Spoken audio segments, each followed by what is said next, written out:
Good morning, friends. Welcome you again to my YouTube channel Eco Tutorials. In today's lecture, we are going to do excess demand.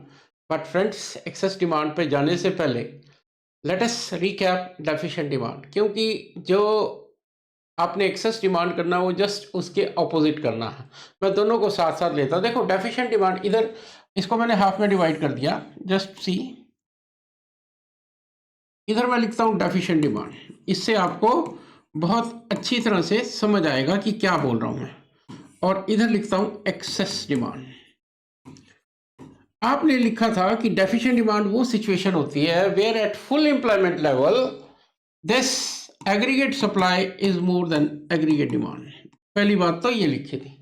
जबकि excess demand में it is the situation where at full employment level aggregate demand is more than aggregate supply. देखो पढ़ो, excess demand refers to the situation when aggregate demand is more than aggregate supply corresponding to full employment level. कि full employment level पर अगर aggregate supply ज़्यादा आती है तो वो डेफिशिएंट डिमांड है, और अगर एग्रीगेट डिमांड ज़्यादा आती है तो वो एक्सेस डिमांड है। तो सबसे पहली बात कि ये फुल एम्प्लॉयमेंट लेवल पे दिखाता है। अब इसको मैंने कैसे दिखाया था, जस्ट एक रिकैप कर रहा हूँ ताकि आपको दोनों में डिफरेंस पता चले क्या क्या डिफरेंस है। ज़्यादा इसको कॉम्प्लिकेट नहीं करेंगे हम। इधर एग्रीगेट एग्रीगेट सप्लाई और इधर इनकम आउटपुट एम्प्लॉयमेंट होता है।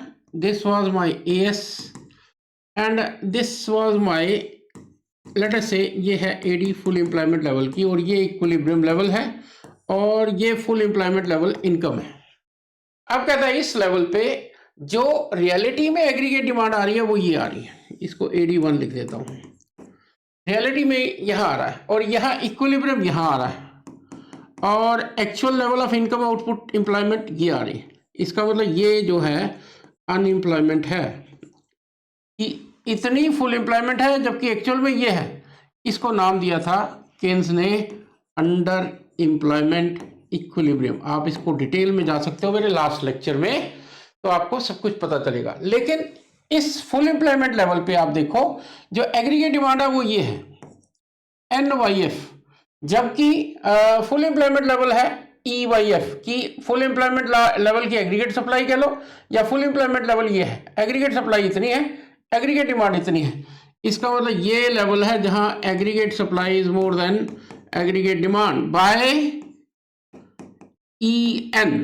ये मैंने लिखा EN, इसको हमने नाम दिया था डेफिशिएंट डिमांड। फ्रेंड्स बहुत सिंपल, कि डेफिशिएंट डिमांड वो सिचुएशन है, मैं जहां स्ट्रेस दे रहा हूं वो ध्यान रखो, फुल एम्प्लॉयमेंट लेवल पर एग्रीगेट सप्लाई एग्रीगेट डिमांड से ज़्यादा है। जब हम एक्सेस डिमांड पे आते हैं तो इसका बिल्कुल ऑपोजिट करूंगा। देखो ध्यान दो,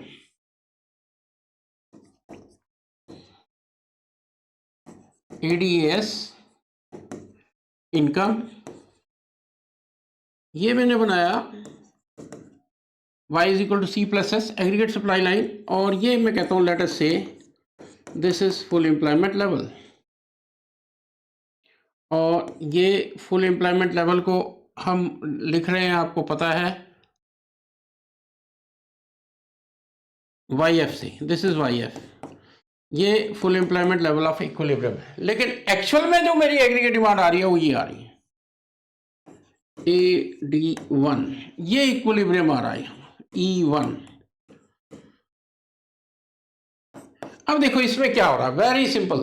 देखो मैंने कहा जी फुल एम्प्लॉयमेंट लेवल तो ये है, this is full employment level, full employment. लेकिन एक्चुअल में जो एग्रीगेट डिमांड और एग्रीगेट सप्लाई यहां इक्वल हो रही है। तो इसका मतलब कि फुल एम्प्लॉयमेंट से कितनी ज्यादा है। देखो क्या कहा, एक्सेस डिमांड सिचुएशन जिसमें aggregate demand is more than aggregate supply corresponding to full employment level. कि फुल एम्प्लॉयमेंट लेवल से कितनी एग्रीगेट डिमांड है, या तो ये कह लो या ये कह लो। देखो कि फुल एम्प्लॉयमेंट लेवल पर एग्रीगेट डिमांड ये है, एग्रीगेट सप्लाई ये है। इसका मतलब ये AD is greater than AS, this is excess demand, इसको कह लो, या ये एक ही बात है।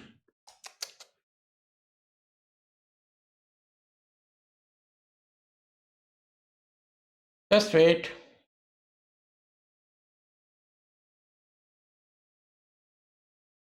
यस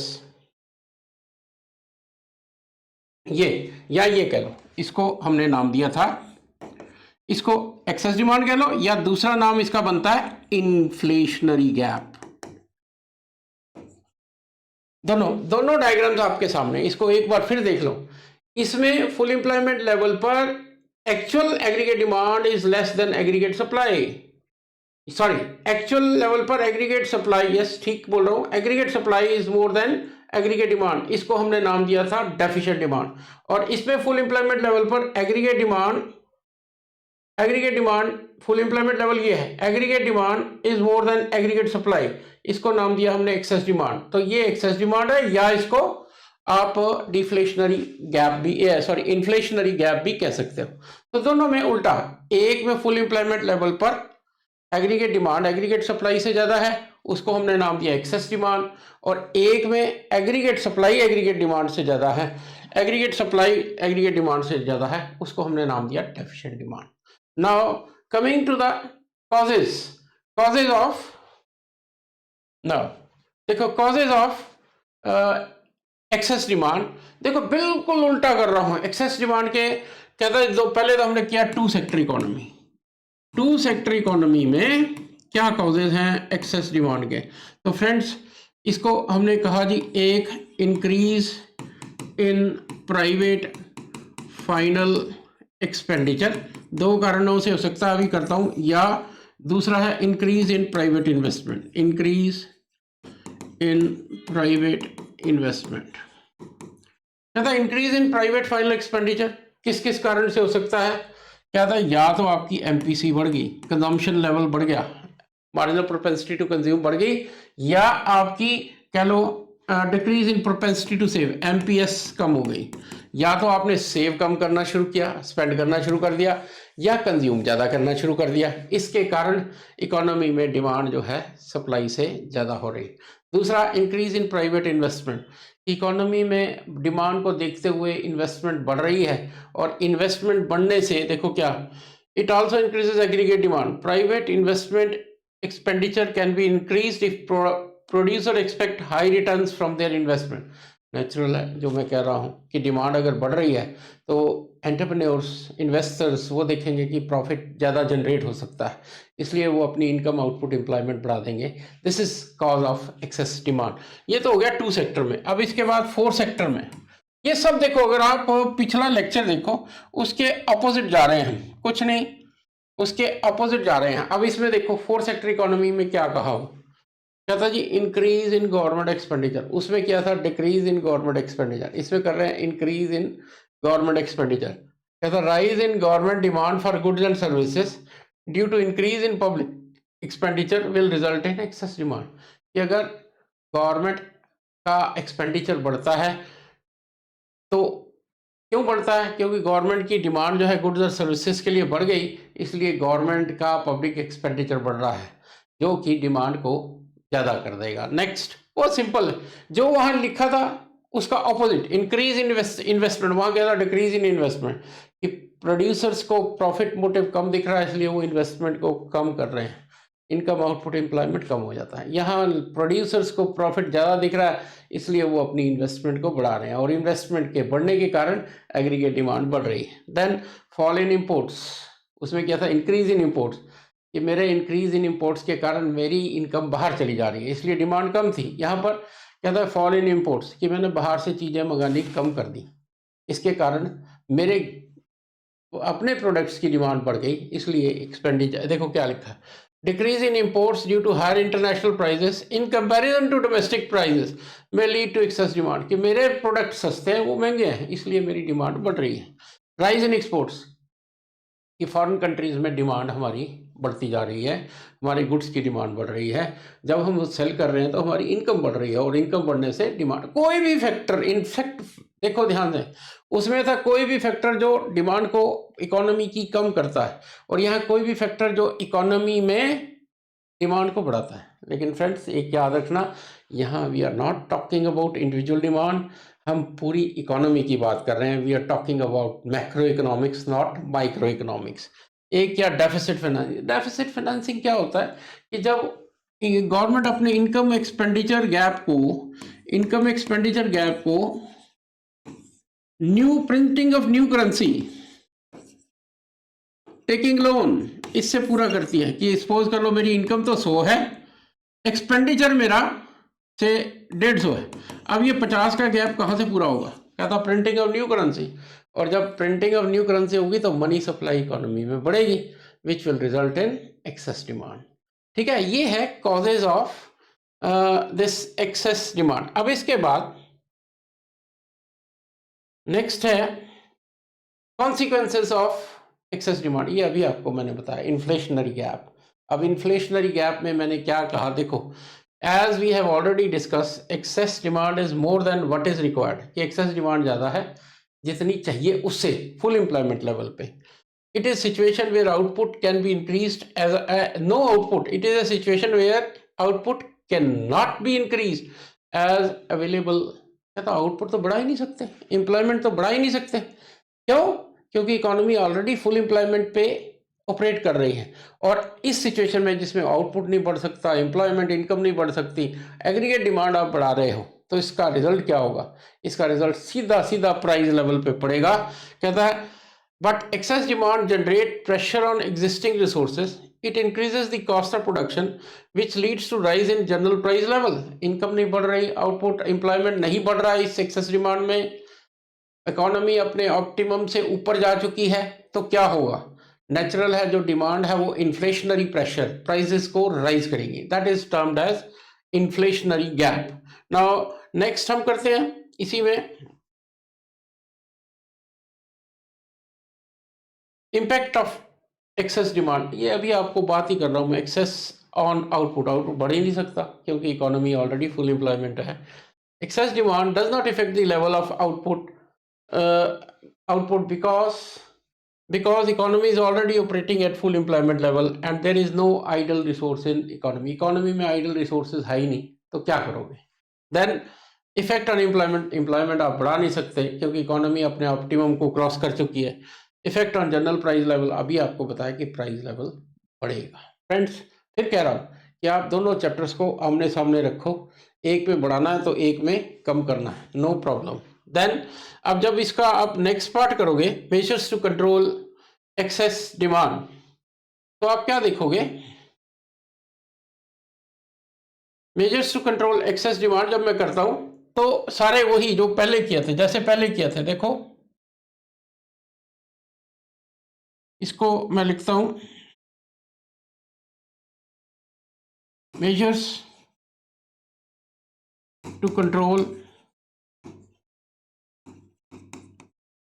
एक्सेस डिमांड, वही जैसे पहले किया, फिस्कल मेजर्स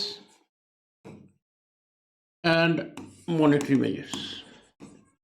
देखो फ्रेंड्स फिर वही बात कर रहा हूं मैं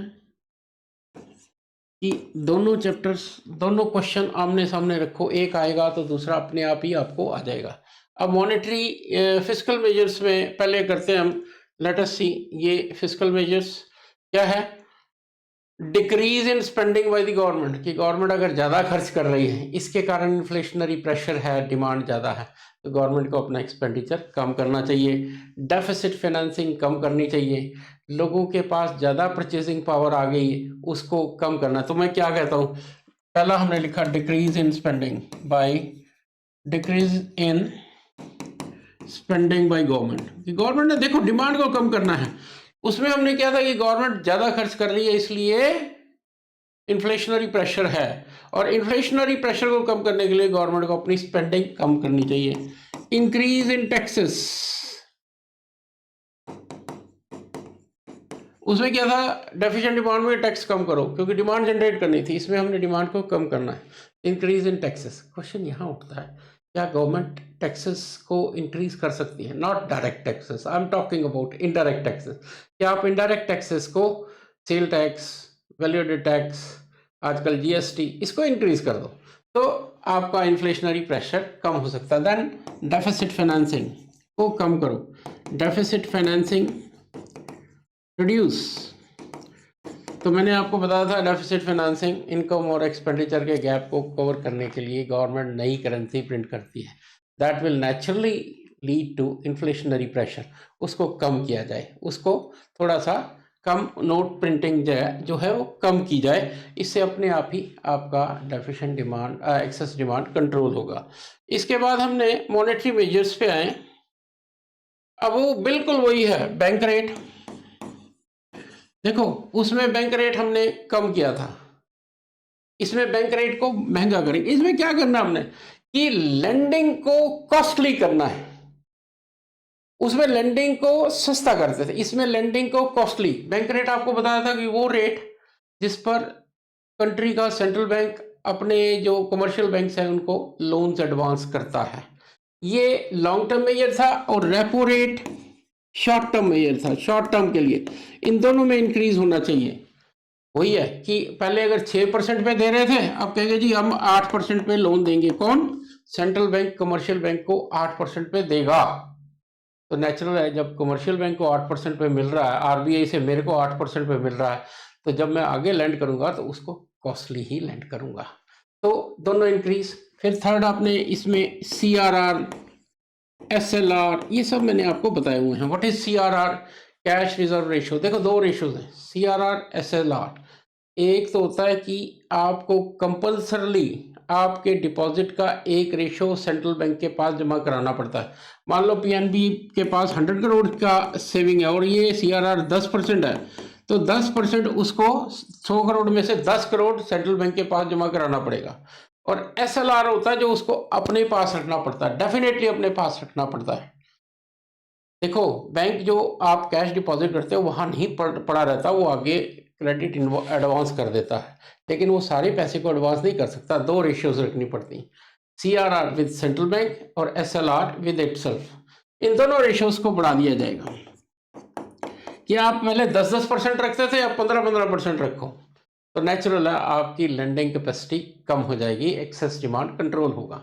ये सारा मॉनेटरी मेजर्स क्वांटिटेटिव है, दिस इज क्वांटिटेटिव। और क्वालिटेटिव में वही जो पहले किया उसको उल्टा करना है। क्वालिटेटिव में एक तो मॉरल परसुएशन, मॉरल परसुएशन वही है कि सेंट्रल बैंक कहता है जी आप मेरी पॉलिसीज को फॉलो करो, जो हम कहते हैं अगर डिमांड को कंट्रोल करने के लिए कोई मेजर्स ला रहे हैं तो आप उसको डिट्टो फॉलो करो। और सेकंड था this change in margin requirement, change in margin requirement. Margin requirement आपको बताया था कि लोन लेते हुए कुछ आपको अपनी मार्जिनल मनी देनी पड़ती है। जैसे मान लो कि आपका लोन आपने 1 लाख का लिया और मार्जिन रिक्वायरमेंट है 25%, तो 25,000 रुपया दे के आपको 1 लाख का लोन मिलेगा। अब वो कहता है कि अगर एक्सेस डिमांड है तो इस मार्जिन को बढ़ा दो, परचेजिंग पावर कम करनी है तो आप मार्जिन को बढ़ा देते हो। तो फ्रेंड्स देखो दोनों आमने सामने रखो, एक में अगर बढ़ाओगे तो एक में कम करोगे, एक में एग्रीगेट डिमांड ज़्यादा है तो एक में एग्रीगेट डिमांड कम है, और कुछ नहीं है। आप इसको चैप्टर्स को ध्यान से आमने सामने रखोगे, इस स्लाइड्स में सब कुछ लिखा हुआ है, आप इसको डाउनलोड करो, यूट्यूब चैनल पर जाओ, इसको ध्यान से पढ़ो, तो आप इजीली इस चैप्टर को कर पाओगे। मैं नहीं समझता इस चैप्टर में आपको कोई प्रॉब्लम आने वाली है। फ्रेंड्स हम इसी तरह के अच्छे अच्छे लेक्चर्स आपको दे रहे हैं। आपसे फिर एक बार हम रिक्वेस्ट करते हैं कि हमारे चैनल को सब्सक्राइब करो, लाइक करो, ताकि हमारा हौसला बढ़े और हम इसी तरह आपको नए नए वीडियोस देते रहें। फ्रेंड्स सी यू अगेन, और एक अच्छे वीडियो के साथ हम बहुत जल्द वापस आएंगे। Thank you, see you again, thank you.